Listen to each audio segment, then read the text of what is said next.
Understanding Judaism and Zionism, thanks to Israel SHAHAK's book Jewish History, Jewish Religion, The Weight of 3,000 Years. The Zionist Response. Historically, Zionism is both a reaction to anti-Semitism and a conservative alliance with it. Although the Zionists, like other European conservatives, did not fully realize with whom they were allying themselves. Until the rise of modern anti-Semitism, the mood of European Jewry was optimistic, indeed excessively so. This was manifested not only in the very large number of Jews, particularly in Western countries, who simply opted out of classical Judaism, apparently without any great regret, in the first or second generation after this became possible, but also in the formation of a strong cultural movement, the Jewish Enlightenment, Haskalah, which began in Germany and Austria around 1780, was then carried into Eastern Europe, and by 1850-1870 was making itself felt as a considerable social force. I cannot enter here into a discussion of the movement's cultural achievements, such as the revival of Hebrew literature and the creation of a wonderful literature in Yiddish. However, it is important to note that despite many internal differences, the movement as a whole was characterized by two common beliefs: a belief in the need for a fundamental critique of Jewish society, and particularly of the social role of the Jewish religion in its classical form, and the almost messianic hope for the victory of the forces of good in European societies. The latter forces were naturally defined by the sole criterion of their support for Jewish emancipation.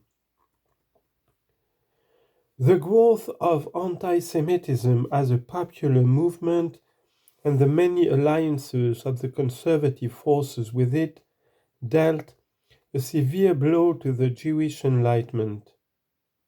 The blow was especially devastating because, in actual fact, the rise of anti-Semitism occurred just after the Jews were emancipated in some European countries, and even before they were freed in others.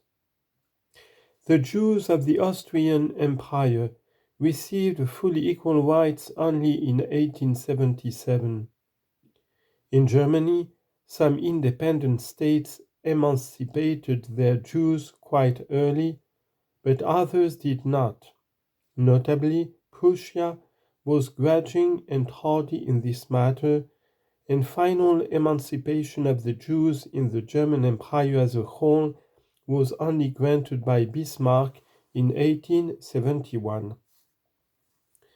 In the Ottoman Empire, the Jews were subject to official discrimination until 1909, and in Russia, as well as Romania, until 1917.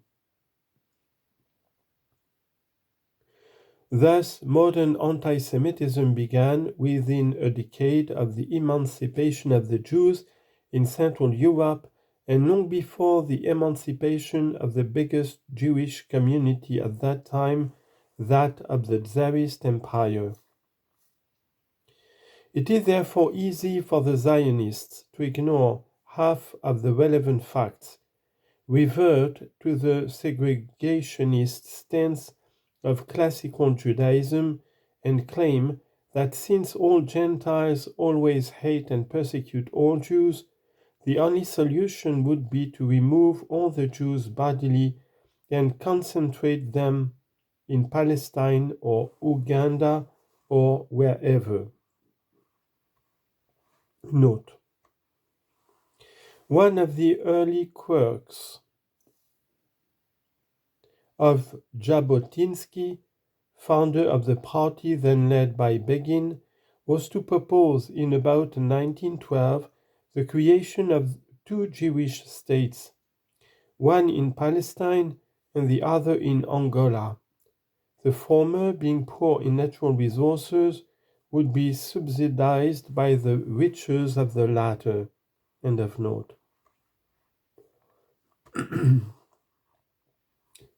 Some early Jewish critics of Zionism were quick to point out that if one assumes a permanent and ahistorical incompatibility between Jews and Gentiles, an assumption shared by both Zionists and anti-Semites, then to concentrate the Jews in one place would simply bring upon them the hatred of the Gentiles in that part of the world, as indeed was to happen, though for very different reasons.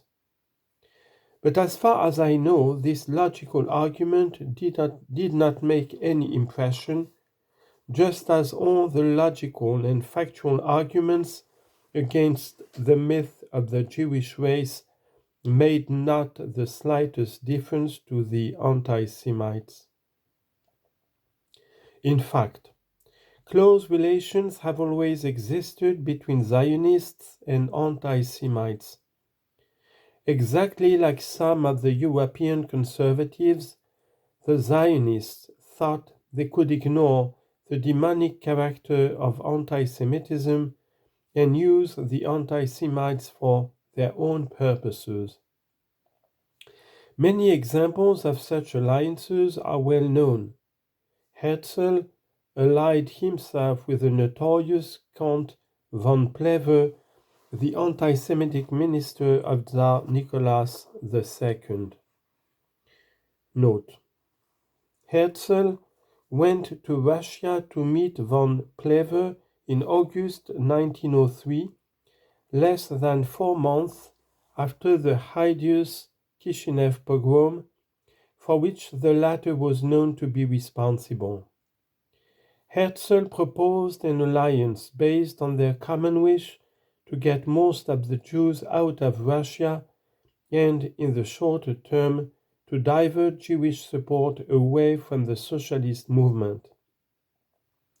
The Tsarist minister started the first interview, August the 8th, by observing that he regarded himself as an ardent supporter of Zionism.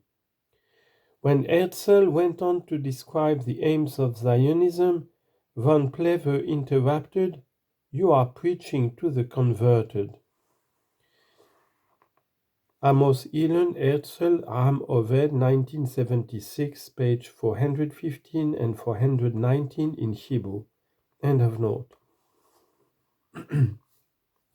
Jabotinsky made a pact with Petliura, the reactionary Ukrainian leader, whose forces massacred some 100,000 Jews in 1918-1929.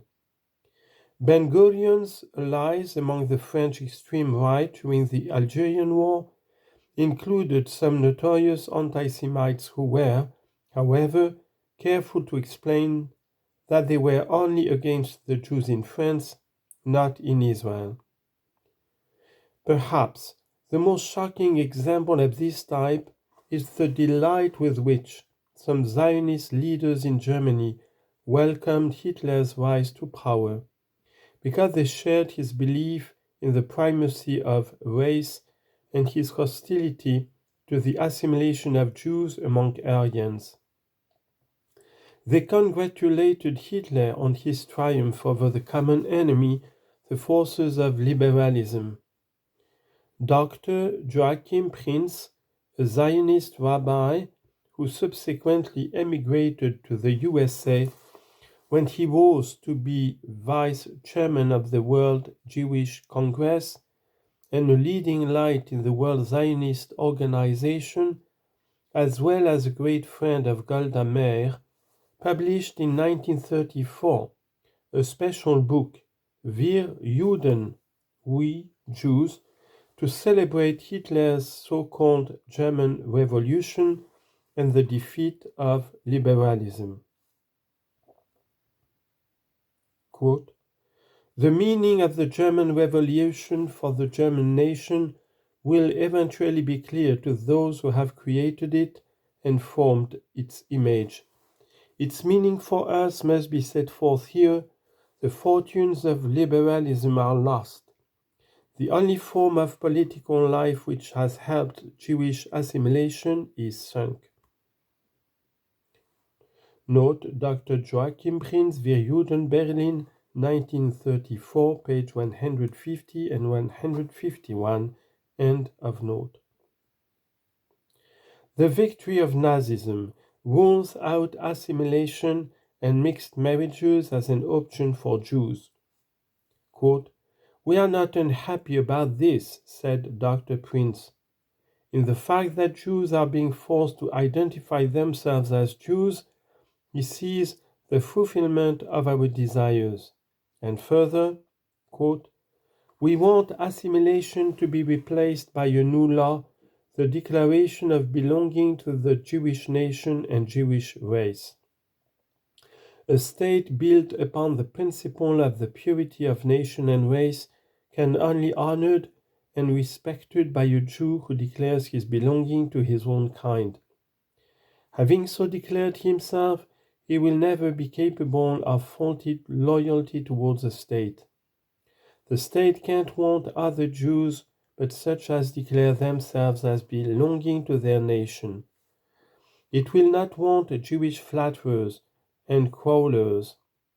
It must demand of us faith and loyalty to our own interest, for only he who honors his own breed and his own blood can have an attitude of honor towards the national will of other nations." End of quote. The whole book is full of similar crude flatteries of Nazi ideology, glee at the defeat of liberalism, and particularly of the ideas of the French Revolution.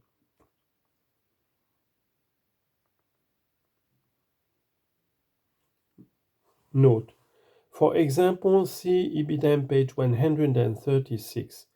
Even worse expressions of sympathy with Nazism were voiced by the extremist Lohameri Herut Yisrael Stern Gang as late as 1941. Dr. Prinz was, in Zionist terms, a dove. In the 1970s, he even patronized the US Jewish movement Breira until he was dissuaded by Golda Meir. End of note. And great expectations that, in the congenial atmosphere of the myth of the Aryan race, Zionism and the myth of the Jewish race will so thrive. Of course, Dr. Prinz, like many other early sympathizers and allies of Nazism, did not realize where that movement and modern anti-Semitism generally was leading. Equally, many people at present do not realize where Zionism, the movement in which Dr. Prinz was an honored figure, is tending, to a combination of all the old hates of classical Judaism towards Gentiles and to the indiscriminate and ahistorical use of all the persecutions of Jews throughout history in order to justify the Zionist persecution of the Palestinians. For insane as it sounds, it is nevertheless plain upon close examination of the real motives of the Zionists that one of the most deep-seated ideological sources of the Zionist establishment's persistent hostility towards the Palestinians is the fact that they are identified in the minds of many East European Jews with the rebellious East European peasants who participated in the Chmelniki uprising and in similar revolts, and the latter are in turn identified historically with modern anti-Semitism and Nazism.